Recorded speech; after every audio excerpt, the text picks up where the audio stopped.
baby boys where their mothers were exposed to high levels of phthalates, they have basically they call it feminization, where the distance between their anus and genitals are shortened, like that anatomy of a female. And so it's also linked to hormone disruption for them and tied to testicular cancer later in life.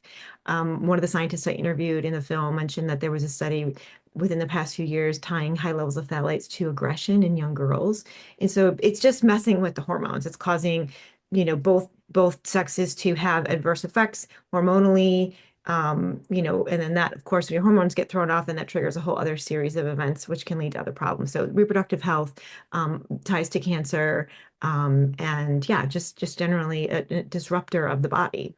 What's up, truth seekers? You're listening to Damaged to Dangerous, where I bring my passion for pulling back the veil on a, quote, pill for every pain, calling out what's broken in the medical industry, and exposing the lies about our food system. Let's walk in real healing to help those misdiagnosed, over-medicated, and spiritually stuck get their lives back, body, mind, and spirit. Food is medicine. You're not broken. You've just been lied to. It's time to wake up, get free, and become dangerously whole. So let's go. So hello and welcome back to another episode. We are so grateful you're here. We're going to have a great time today. We're going to get some understanding on things that I absolutely had zero understanding on until I got a lot of pain and found out why. And it all had to do with my beauty, cosmetics, and personal care items. So I'm grateful to say that we're here today with Andrea. Andrea, of course, we were discussing how to say her name. She likes to call Andy. And your last name, Palombella. Yes, perfect. Oh, it's a beautiful name. So thank you for joining us. And you have created a documentary you're working on to release soon called Pretty Ugly about the cosmetic industry. And good for you. Thank you for doing that because I had no idea why I was gaining weight, losing hair, having mood swings, panic attacks in the night, insomnia, and I didn't sleep for like 4 or 5 months. And I was crying out to God and everybody else that would listen, saying, what is going on with me? I don't understand this at all. When one morning I got straight out of bed and went and scanned a body lotion I was using. And I did it with an app a friend of mine had talked to me about years ago, and I didn't really pay attention. And it told me I had BHT in my body lotion, which I believe was outlawed in 2016. I'm not sure, but it was an endocrine disruptor. It caused hypothyroidism. Symptoms were hair loss, weight gain, mood swings, and insomnia. And I'm like, oh my gosh. And I started scanning everything in my house. And I threw out garbage bags full of stuff when I found out what was going on. People go, it's so overwhelming. Well, not when pain has got you overwhelmed for 4 months, and I'm not saying everybody has to go to their counter and destroy everything all at once, but there's a reality check behind this. And so, welcome to the podcast. I'm excited to hear your story and where this came from. So, how did you just wake up one day and decide on that amazing title, Pretty Ugly, and do a documentary? Well, first of all, thank you as well, Lynn, for having me. I'm really excited to talk with you about this issue today. And I know you're really passionate about health and wellness, obviously. So it's such a great alignment. So I'm excited for our conversation. Me too. This could go on a while. We might have to do part 3, 4, 5, and 10. Maybe it might become a mini series. Who knows? It might be. Pretty Ugly, the miniseries. Yeah, I get it. Um, So, how did this start for you? yeah, so basically, my family and I were pretty health conscious about things like food. When I was a kid, I remember my dad coming home one day and being like, we got to stop eating things with high fructose corn syrup and partially hydrogenated oil. And so it was like in the 90s. And so we started looking at our packaging and we're really surprised. And so became pretty aware about that issue related to food. And obviously, because I work in film and documentary, I was always enjoying watching all of the food documentaries like Food Inc. and Forks Over Knives and Fed Up about sugar. And so became really, even as an adult, more educated and aware about that. But I didn't really consider the things that I was using on my body. And even with cleaning products, like you could kind of tell how to navigate that. And the labeling is pretty decent on that industry. While you can't always see the ingredients, you can kind of tell what is a little bit, less caustic than others. And so again, that was an area that I was familiar with, but cosmetics I wasn't. And then until my mom got breast cancer is when really things started to be revealed to me and my family. So it was her journey where she was going through treatment and involved in a holistic program that was in association with her medical center, where she went to a workshop and learned about toxins in the home and how we bring in chemicals that are linked to cancer. And so they talked about those three things. They talked about chemicals in food, chemicals in cleaning products, and chemicals in toiletries and cosmetics. And so again, we already knew about the other two. So when she shared about cosmetics, I was just flabbergasted and I was like, wait a minute, that's so crazy because isn't there a regulation around this? Isn't this something that people are managing, the government is looking at? And so based on the instructor of that workshop, she gave a great inventory of data, information. This woman had worked as a nurse, so she was really providing, evidence-based, research-based facts. And so it wasn't just sort of fear-mongering. These are cancer patients, right? Like they need to have helpful information, not make it worse for them. So all that to say, that was sort of the initial awareness that I experienced with it. And then I started doing my own research, finding out that a lot of the products that I was using, my family was using, were not safe. And this was in my early to mid 20s. And so I started cleaning out all my products and trying to change them out, trying to get more educated. But at the time, there really wasn't a lot of awareness around clean beauty or what to avoid or what was safe, what wasn't. So kind of trying to do it on my own and relying on a few websites, like consumer focused websites like the Environmental Working Group that have safety databases. And so sort of just learning that way little by little. And then a couple of years later, I was researching a mascara that I bought that I didn't have time to look up online. And I was at my computer, like I am now, and I was looking and I felt like the Lord just dropped it in my head. And I just said, I should make this into a film. I'm really personally passionate about it. All my friends kind of thought I was a conspiracy theorist at first until marketing started to say paraben free and, preservative free. And then people were like, maybe this is something that's legitimate. I'm like, I'm not crazy. Please just trust me. Like, this is really not regulated to the extent that it should be. And, we need to be educated. And so, anyway, I feel like the Lord just kind of gave me that idea. And I had wanted to make a documentary. I was working in production, and I thought this would be a great first film. And, just working on getting the science, getting personal testimonies, and making it an interesting story that was compelling, but also fact-based and really helped to empower people with the information that they need on their own journeys. Well, I get that from people. Oh, why would they put it in stores if it wasn't safe? Well, I remember reading a book by Napoleon Hill, I don't know which one time, and he said, follow the money. Hmm. And if you want to see how legit something is, follow the money. And unfortunately, we have gotten way off balance, putting finances above futures of children, even. Hmm.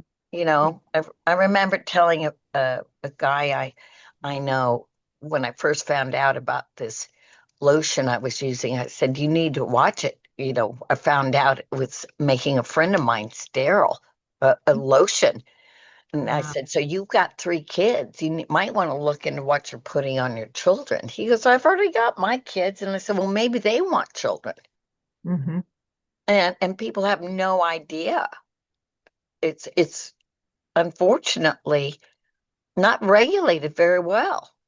So what there are things in there like phthalates. You talk in I pre got to preview your documentary, which I love, by the way. I'm gonna watch it again and again because I'm learning so much from it. And there are people, there are movements, and there is hope because there are being laws being passed. But talk to me a little bit about phthalates. Yeah, so phthalates are one of the chemicals I talk about in the film. I list out roughly 5 or 6 chemicals of concern that are in a lot of products that we use. So I was trying to figure out, the film is about 75 minutes. So how do you take a feature-length story and keep it interesting while including science, and give people the most relevant information again to sort of launch them as a springboard or a starting point for their own journeys, or maybe give them more information. They may already be on the journey, but they don't know all the details. And so I really want to look at chemicals that are commonly found in cosmetics and that are very well documented too, because the industry is, the chemical industry in and of itself is not a bad industry. It's very innovative, right? Their idea is to make chemicals to help us live a higher functioning, more efficient, easier life, right? So in and of itself, chemicals are not bad. Everything is a chemical. Water is a chemical. People will say to me sometimes, "Oh, I don't use any chemicals on my skincare products." I said, "Well, do you use water? Then you're using a chemical, right?" So we have to kind of not go into the space of like it's natural, so therefore it's good, or it's a chemical and synthetic, so therefore it's bad. Because there are chemicals that are synthetic that are completely harmless, but they have these very intimidating names, right? When you look at the ingredient label. So all that to say, I wanted to find some of the most common chemicals that are most well researched and have serious effects. So people would understand that this is a serious issue and to know how to stay away from some of these more toxic ingredients. And so phthalates is one of them. And they are definitely also endocrine disruptors, and they are linked to a lot of issues related to development. So they're finding that high level of exposure to phthalates, which by the way are in other things as well. There's phthalates are often in food packaging, and there's sometimes phthalates inside the bottles of the product. So even if there's not phthalate as an ingredient, it can still be because of the type of plastic that the tube or the container that the product is in is made of. So that's also a tricky one as well. But all that to say, they're often used as solvents and emulsifiers, and they're used to help fragrance stick. So if you see fragrance on a label for pretty much any product, there because of international trade secret laws, it's protected. They don't have to disclose what the ingredient formulation is. So sometimes companies will hide phthalates in there that they're adding in for other purposes, such as solvency, but then also that could be in there because it's part of the fragrance formula to help it stick on the skin so it lasts and it doesn't just fade away. So that one is a tricky one. But yeah, developmentally, it's an issue. So they're finding boys that were baby boys where their mothers were exposed to high levels of phthalates. They have basically, they call it feminization, where the distance between their anus and genitals are shortened, like that anatomy of a female. And so it's also linked to hormone disruption for them and tied to testicular cancer later in life. One of the scientists I interviewed in the film mentioned that there was a study within the past few years tying high levels of phthalates to aggression in young girls. And so it's just messing with the hormones. It's causing, both sexes to have adverse effects hormonally, and then that, of course, when your hormones get thrown off, then that triggers a whole other series of events, which can lead to other problems. So reproductive health ties to cancer, and yeah, just generally a disruptor of the body. Right. I didn't know what an endocrine disruptor was. I didn't know it was a hormone. Yeah, so the endocrine system is what the system that runs all of our hormones that get released in the body. And so, yeah, once the chemical interacts with our physical bodies, it will alter the hormone receptors that signal to release or hold back certain hormones. So so it starts to kind of cause that system to go haywire, and then it sort of it doesn't overtake the body, but it influences the body in a negative way. Sure. I had no idea how to even pronounce most of the words on anything under the sink in my bathroom, you know. And today, if I don't know what it means, maybe it is harmless on its own, but when it's mixed with three or four other chemicals, you've got a whole new um, toxin possibly there.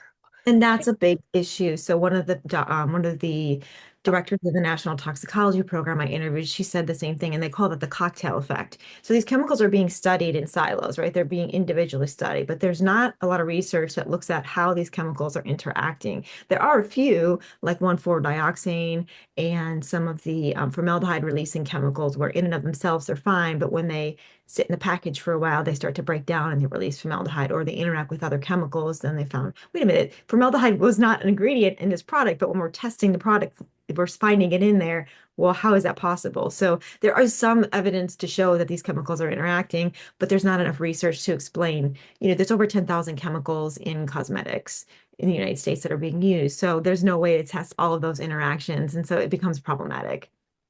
Yes, it does. I remember a friend of mine, um, she said something like we're putting 8,000 chemicals, here, correct me for with the right number, on our skin every day Not or that, in our bodies.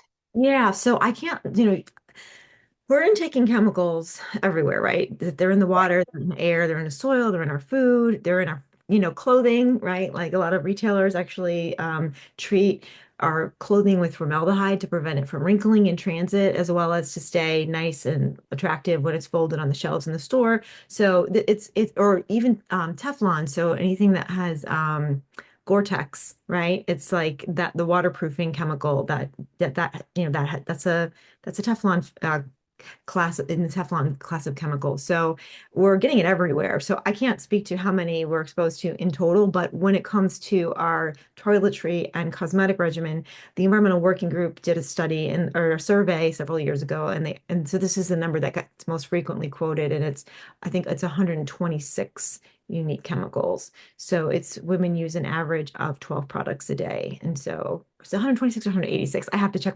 it's been a minute since I looked at that. But it's basically upwards of 100 chemicals that we use in combination of the 12 products. And so if you start to think about your face wash, your moisturizer, if you use toner, if you use a serum, just your skincare routine, right? Your shave cream, your soap, Deodorant, deodorant, lotion. exactly. Not even cut until, some people are like, well, I don't wear makeup, so it's not a big deal. And I'm like, well, yes, that's great. If you don't, that's your choice. No, then you are limiting you're reducing your chemical exposure. However, you still have to do your kind of everyday stuff for just general hygiene, right?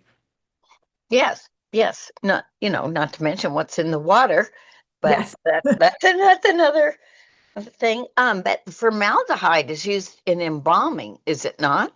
Yeah. Hmm. Yeah, and so all of a sudden it's in our makeup.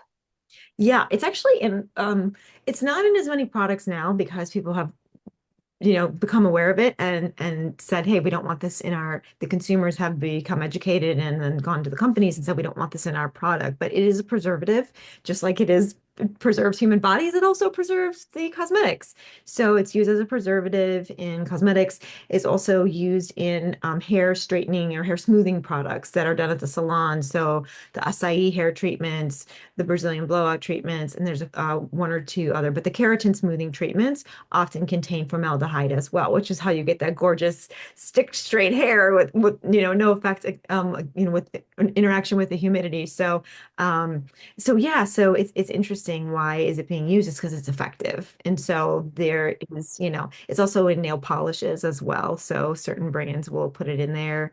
And so And it goes through the nail. yes, yes, it absolutely can. The nails are actually porous, even though they are hard. They're not very porous, but they're porous enough that when you put a product on your nail, they find it in your bloodstream. But there are options, right? Yes, absolutely. Yeah, there Yeah. are healthy alternatives, thankfully. Yes, thank God. I mean, I'm grateful I live in the Nashville area and I drive by this organic nail salon. I see it labeled and anyway, there is hope. But I even knew that one of my favorite stores, I would walk in the door and start sneezing and my eyes would start watering. Mhm. And I was aware they were spraying something was obviously not getting along with my body, and I don't have allergies at all. I'm grateful, Mhm. so it wasn't an allergy, it was a reaction to a toxin that obviously my body didn't like. Mhm. So, is that an allergy or a reaction to a toxin? And my belief is seeing how it hits nowhere else but in clothing stores with all those dyes and what what else did you say was on them? Um, Sometimes they treat the clothes with formaldehyde to prevent wrinkling. oh, that's great. That's Mhm. great. So anyway, what can you tell me about lipsticks? Because I heard a rumor that there was lead in most lipsticks. Yeah, the FDA did a study in 2012 and they tested over 400 lipsticks, and almost all of them had some amount of lead. So they were up to 12 parts per million of lead was in there. And it seems like, well, 12 parts per million, that's like nothing, right? It's just this infinitesimal quantity. But we know that lead is a potent neurotoxicant. And so we know that it affects brain and behavior, it affects development of children, and it can affect their IQ. So it's one of those things where, one time I was talking to another scientist and he said, well, the dose makes the poison. And I said, yeah, but if we know it's already poison to begin with, then why would we be dosing it at all, right? Like, I think just kind of going back to the core of the argument, it's like, okay, but we know things like, formaldehyde is linked to cancer. We know that, lead causes IQ deficits and can be toxic. I mean, people that have high lead exposure, their gums, if you if they pull their gums down, they'll be black. Like these chemicals, just sticking with lead, this bioaccumulates in your body. So certain chemicals like phthalates and parabens, if you take them in, they're present. If your body has an exceptional ability to detox and heal itself. So your body will secrete the chemicals and get them out of your system within a certain amount of, hours or days. And so if you test your urine levels or your blood levels over, 12 hours, 24 hours, 36 hours, 40 hours, by a certain point, it's out of your body as long as you're not continuing to intake it. The problem is when we continue to, eat out of packaged foods or use products that have phthalates or spray perfume all over and inhale it, then we're continuing to, not inundate, but to expose the body, right? But the thing is that other chemicals that bioaccumulate, they will build up in your body and they'll just stay there. So even if you say, okay, well, I'm not using that product anymore, I don't get, these treatments, I don't get the hair smoothing anymore. I don't use lipstick that has lead in it. Okay, that's great, but it's still in your body. And then you have to do like a intense protocol to try to, do chelation and actually pull it out of your system. Because Detox.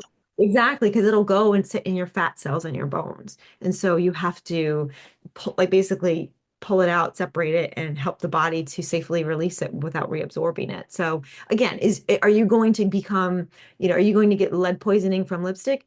No, I don't believe that. I think that's fear mongering. The point is, why would you want to even expose yourself to any amount of lead unnecessarily when there are other options and alternatives available?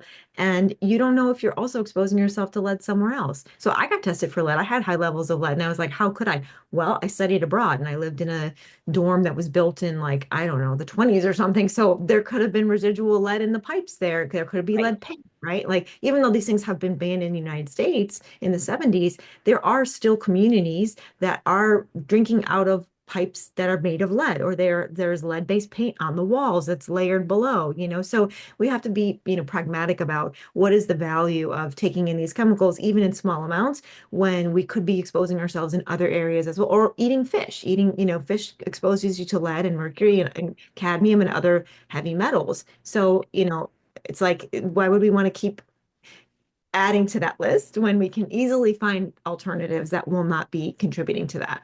And I don't think we are aware that we're microdosing Exactly. everywhere we go. And I went to the doctor to get some tests run, and they did a CT scan. And there was a metal in that contrast that they put in my arm. I think gladium or something. I don't know. Do you know the word? Yeah, it's gadolinium for MRIs. Yeah. Yes, gadolinium. And so I get a heavy metal test a year later, and I see that is in the high level area on my chart. And I'm Mhm. like, where did this come from? And the woman that did the test for me said, have you ever had an MRI? And I didn't know they pumped me full of heavy metals. And I'm like, are you kidding? Yeah. I've learned um, through mostly experience a lot of this stuff. Like I woke up one morning and I've got a people ask me what kind of dog I have. I say a cute one, you know. But, um, Like, but I got up one morning and I was angry. And I was angry at my dog. And I'm like, and I went out for a walk and I was angry and I couldn't figure out why I was so angry when I learned that accumulation of toxins in your liver can give you unexplained anger. It Mm, changes our behavior. Unexplained fear can be too many toxins in your kidneys. And I'm like, interesting. Because my testimony is I got set free from bipolar, body, soul, and spirit. That's the gamut here. And what I also learned is that saying, mad as a hatter, because have you ever heard of that saying? She's mad as a hatter. Well, mhm. hatters used to use mercury to form the brims of their hats, and they Wow. got mercury toxicity, and Yeah. it made them insane. It's not that far-fetched, is what I'm saying. I had a friend in a neighborhood I used to live in. She had a 13-year-old and a 15-year-old. She and her husband, they had a beautiful home. I'd been over there. And one day, Daddy came home from work, and Mama was psycho. And he called an ambulance, and they came and they sedated her and put her in and restrained her, put her in the ambulance. And she was so out of control, they sedated her again and tied her feet together. And they put her in a psych ward for 3 months. And she found out she had heavy metals in her brain. I believe it was palladium. Does that make sense? Mhm. And her mother was bipolar. And so I didn't know these are passed on generation to generation, even that if it goes into the womb, if it's in mama, it can go through the bloodline. Yeah, well, I mean, things like the metals would make sense because they're in your blood and they're part of your, they're part of your body composition at a certain point. So, I mean, I'm not a, reproductive expert, but it would make sense that something that is pretty attached in your system would then, the cells that you're using to make the baby then would get transferred to the baby as well. Yeah. Well, I had no idea. So even like mercury in your teeth, you know, the second most dangerous substance on the planet outside of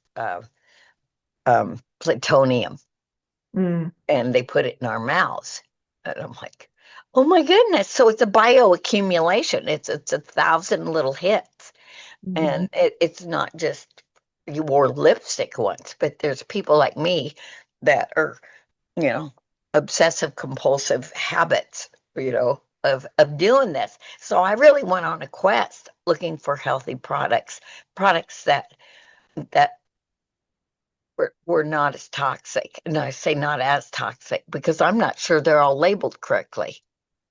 Yeah, that's a great point. I'm so glad that you brought that up. So, and yes, to your point, if you're putting on lip gloss or lipstick multiple times a day, you're swallowing it, So it's like, Yeah. then that's going, so people are like, well, I'm just putting it on my skin. It's like, well, we don't exactly know. There's no research that proves how much, what percentage of chemical gets from the surface of our skin into our body or bloodstream. There was a test done and it was done with water. And so they found that within 15 minutes, putting water on the skin, 40% was absorbed. Okay, well, that's just water, right? So we don't know these other chemicals, but they use that as sort of a baseline to say, we know that they're getting into the body or finding in, and then when they test, blood, urine, and breast milk, they're finding things like in newborn babies that they're finding rocket fuel in their, in their urine or the mother's breast milk. And you're like, how is that getting in, or yeah, their blood, I should say. And then it's like, how did that get in there? Well, the mom was exposed, it was in her body, so therefore it goes to the baby's body, to your other point. But all that to say, there's so much confusion around what's clean, what's not. There's so much now because it's a movement, clean beauty movement, green beauty movement. There's the blue beauty movement, which is about like reducing package waste. And so you have anti, cruelty free. And so there's all these voices and noises and marketing angles and labeling and certifications, and so it can be really tricky to know all these little safety badges. And it's like, well, which are legitimate? Which are safety tested? How are we coming to these conclusions? What are the criteria? What's the metrics? And so it can be really daunting for consumers to try to figure out, okay, what are we doing here? And what's okay and what's not? And can I trust this brand? Because sometimes the brand itself may not be fully, I'll say, clean with their ingredients, but there are several products in the line that are not harmful, but a couple that, like when I look at the label, it's like, I don't love these ingredients for this formula, but the rest of these products actually check out for me. So you literally have to go by for a product by product basis. And also, the other thing that's tricky is that companies are reformulating sometimes as frequently as every 6 months. So they're improving formulas, they're trying to reduce costs, increase efficiency, increase functionality of the product, increase shelf life, all these different reasons why they're, constantly doing R&D. So that's a big piece of it too. So you may look at the label and be like, okay, it's safe, or check it against the safety database, but the formulation may be several years old and that's not even what you're using anymore, right? It's the same product, but different formula. So it's really hard to keep up with it. My recommendation is always to find products that are certified safe with the Environmental Working Group, EWG verified. And And there's a there's an app for that, yeah, right? app for it. It's called a Healthy Living app. And then the first Uh, set of results when you look up under personal products, it'll rank from safest to most hazardous. And there'll be it looks like a green labyrinth, and that is their verified badge. And so that one you can find on the back of products. Yes. And so if you go to Target or different stores and you look for products, if you see that badge on the back, that's one where I would say, okay, if you're not going to take time to individually research this, if it feels too daunting, no pressure. Try to find products that have that badge. And then the other one is Made Safe. And I interviewed both of these organizations in the film. They were really helpful, and shared a lot of great guidance to the audiences. And so they're also very stringent. And so their badge literally just says Made Safe in black and white on the back. And they do have a database on their, or not database, they have a product listing on their website. But if you're just out at the store, try to find products that have one of those two labels. And that would probably be the easiest way to get started. But I mean, you really like it. Look at the brand ethos, look at what their standards are. See if, if it's a brand that you love and you don't want to give up, find out what their ingredient safety standards consist of, and what chemicals they do and don't allow. And then you can always write them. I tell people, if you don't like what's going on, contact your local, or not local. Well, you can do that because on the state level, a lot of states are passing legislation where federal gaps exist. You can contact your state legislators, you can contact your representatives, you can contact your senators, and definitely should contact the companies, because you're more likely to get change by voting with your dollar or demanding as a consumer directly to a company, because they know if they start losing market share, then they have to make a change. And so if you're voicing your concern, then they'll listen. right. I looked to see if Made Safe had an app. I didn't find it. Do you know? I think they do. I think everything is just browser based. Okay. And Mhm. and I also learned of one called I don't know if it's Yucca or Yucca, Yuka. Yeah, that's a really popular one. I like Clearia best for checking ingredients. It's just literally clear, Clearya all together. And that one is really cool because you can actually look up the product through the retailer. So you can say, I want to look up this product and I want to find it on Amazon, or I know it's sold at Target or Sephora. And you can find, and they have good, their science is good. Their safety ratings, I think, are on the more conservative side. So I feel a little bit better because I'm like, okay, that they're a little bit more cautious than I think some of the other apps out there. Right. And I also know that some of the companies that I used to trust have been bought out by companies I don't trust. So Exactly. I've had to, I also people go, oh, it's so expensive to get clean products. Well, truthfully, I think I was using an $80 conditioner when I got hit with the insomnia, weight gain, hair loss thing. Mhm. And I scanned my all natural, all clean conditioner that I paid $80 for, and it was so dirty. I Mhm. was so upset because it contributed to months and months of suffering for me. And I sent it back along with their chemical list in it. And I said, this is uh, clearly a deception. I want my money back. And the shampoo and conditioner I use today, I think it's about $6 a bottle. Um, it, That's the thing. People think you have to spend a lot of money to get natural, and you don't. There are a lot of great companies out there that are providing, drugstore price products that are clean. There are some conventional beauty companies that are making products that actually are not that harmful, and that you can find something that is, you can go to Target or CVS and find something that is part of the conventional beauty. And if you look it up, you might be surprised sometimes. So it's not to say like, oh, all the conventional beauty companies are bad and you have to go with these, like you said, prestige, super, high performing fancy pants, like $120 for an eye cream. It's like, no, there is everything in between. Just like when you go shopping, you can get, $5 shirt from Target, or you can go to Nordstrom and, spend $500, right? So it's like there's really a lot of options. And another great place to also like our farmers markets, because farmers markets have a lot of great natural, and you're supporting local business as well. So that one is the one I always tell people, like, go to the farmers market and talk to the people there because chances are they're using really clean ingredients and you'll be able to talk to the owner of the company and ask any questions that you want. Right, right. And get to know them. I'm a big farmers market fan. But I also had to learn that not everybody at farmers market is full of integrity either. So, but I got to know by being a repeat customer who's who. Hmm. And they would even share with me that person down there, they say it's grass fed and get grass finished. It's not grass finished, it's grass fed. And so they kind of they watch out for you when you get to know them a little bit. So, um, Nice. anyway, it's a fascinating conversation. I would love to talk more about this. I would love to know when you release your documentary, Pretty Ugly. Uh, that's a great title. Mhm. And thank you so much for coming on. We could probably pick this up and talk about it 300 or 400 episodes. It's just not that hard. What's really hard is being in bed for 4 months and not understanding what's going on. And that'll change your life too. And then I had one focus to find out where it was coming from.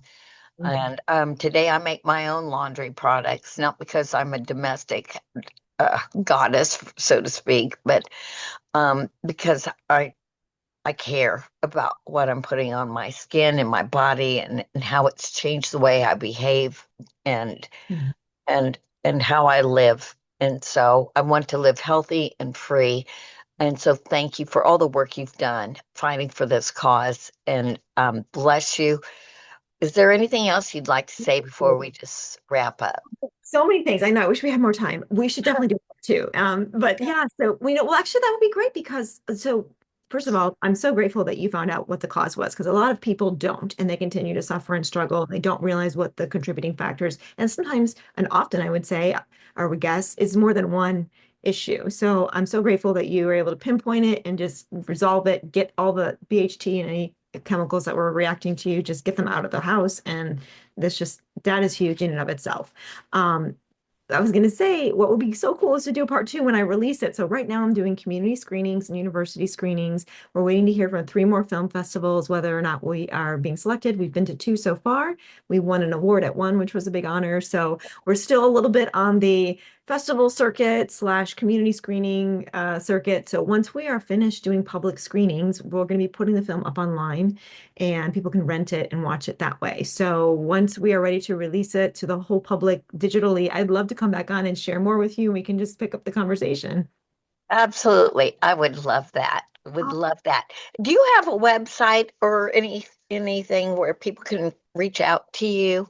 absolutely. The film's website is prettyuglythefilm.com, and we're on Facebook and Instagram at Pretty Ugly the Film. Same thing. So it's real easy. It's all across the board. Perfect. Thank you so much for your time, and thank you all for joining us. Don't let this overwhelm you. It's very simple. You know, Thanks. Excellent. few ingredients. The fewer the ingredients, it seems, the safer the product, especially if you can pronounce the names of those ingredients. So, thank you for being on, and have a great day. Thanks again for joining us, and we'll see you next time. If this shook something loose, don't keep it to yourself. Share it, rate it, review it. That's how we crack the system and spread real healing. Want to stay in the fight? Follow me on social media at Lynn Eldridge Official. And if you believe in what we're doing and want to support us, just grab the link below or send this episode to someone who needs the truth. Remember, don't just heal. Heal loudly. Heal boldly. Be dangerous.